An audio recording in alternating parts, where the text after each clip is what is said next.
యువగలం. తెలుగుదేశం పార్టీలో యువతకు పెద్ద పీట వేస్తున్నాం.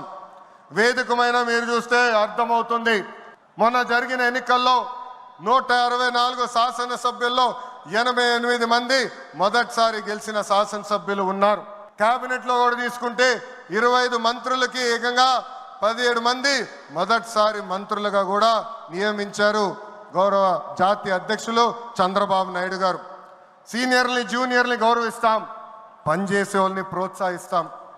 గత ప్రభుత్వంలో ఒక HSBC Franklin Templeton Amar Raja జాకీని తరిమేస్తే మన ప్రభుత్వ అధికారంలోకి వచ్చిన తర్వాత TCS, LG electronics, NTPC, BPCL, Reliance CBG, Arcelor Mittal ఇలా అనేక పరిశ్రమలు ఆంధ్ర రాష్ట్రానికి తీసుకొచ్చాం.